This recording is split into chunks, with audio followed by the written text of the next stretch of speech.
In this series of videos, I share the techniques I've used in my alteration shop for 35 years. Today's subject is the waist of men's pants. The gentleman has tried this pair on, and those two pins mark the area that needs to be removed from the waist. In other words, the pants need to end up that much smaller than they are now. In order to get to the areas that we want to work on, we have to release the belt loop. This is the place to take your time. Cut through one stitch at a time if you have to, because you sure don't want to damage the fabric in this area. I'll be taking these pants in, meaning making them smaller, but it's still important, and it would be especially important if we needed to enlarge the waistline. These will all pick out nicely once we've opened the waist.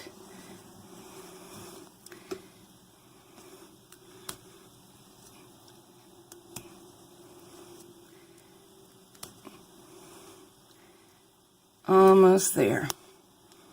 Okay. Now we're looking at the inside of the waistband. Very often, though not always, it's tacked here. These are easy to get out, but again, you want to be careful not to damage anything.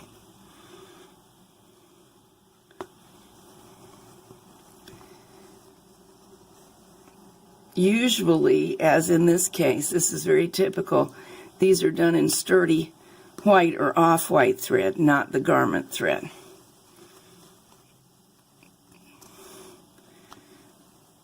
In this case, I don't really have to get it out because we won't be seeing this, but I like to do it anyway. With these released, we can get to this area.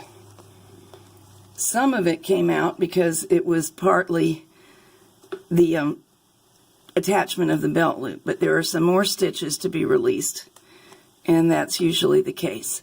Different factories make them differently.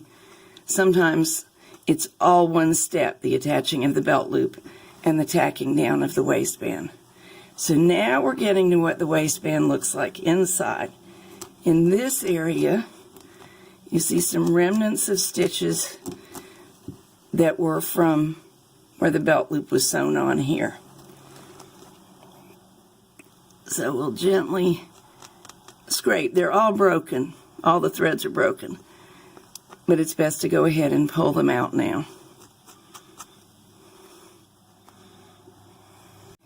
Very often this is a chain stitch line, and they have folded the waistband lining under and caught it in that line of chain stitches.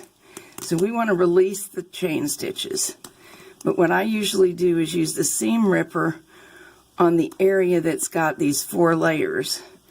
And now we may be able, yes we are able, to pull out the chain stitch.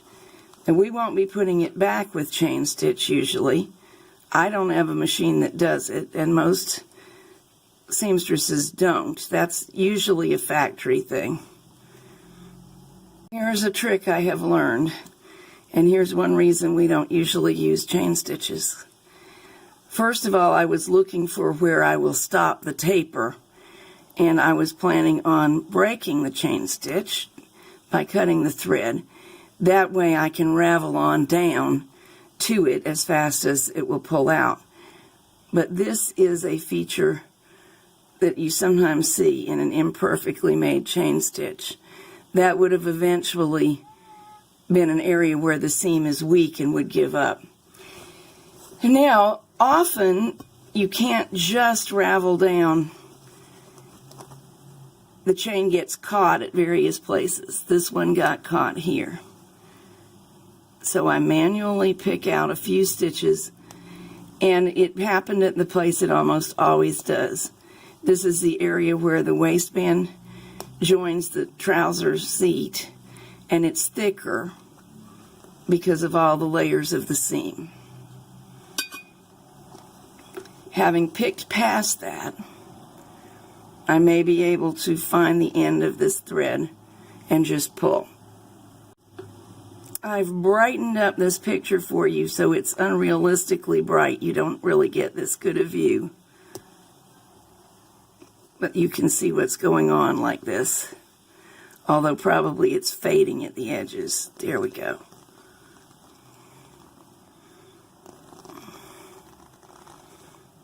And the unraveling of the seam will stop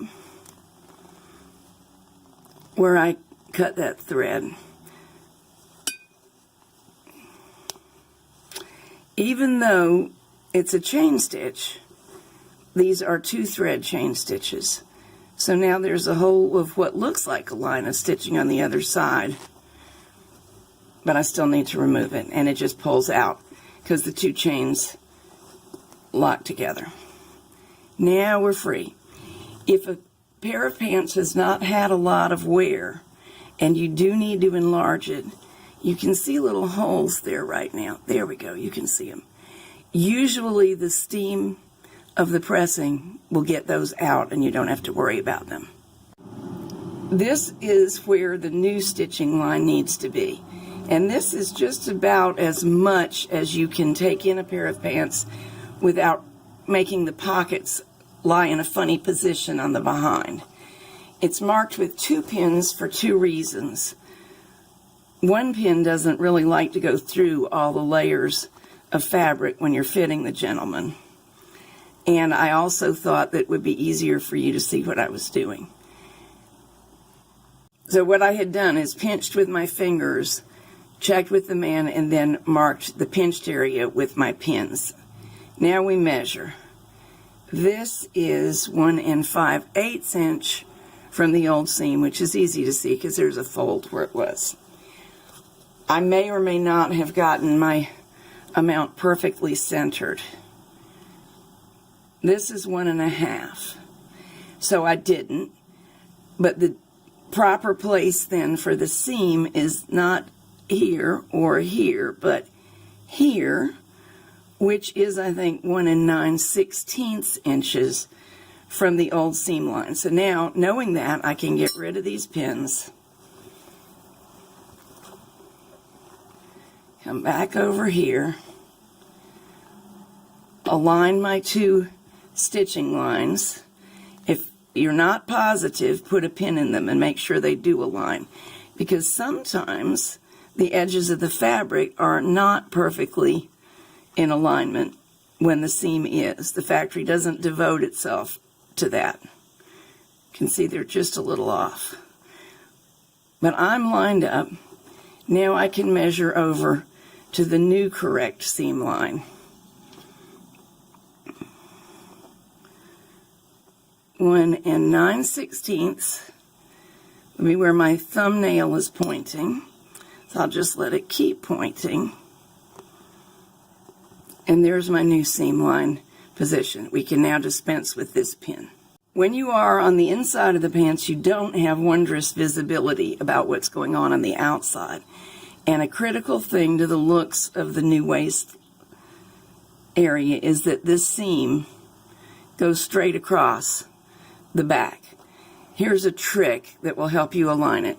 We're going to put a pin in line with the other pin, but try to make it come up right where the waistband attaches to the seat. And we can check that this is aligned and leave that pin in position until we've sewn right up to it. Now, a lot of times people can get used to doing this and skip some of these pinning steps and do it by eye. I'm giving you the starting place, and once you're expert enough to dispense with pins, feel free. Okay, ready to sew. I have 1 pin in here just to keep these upper edges together. And as soon as I lower the needle, it can be removed. That way there won't be a bump in the stitching. I'm going to go through this process twice.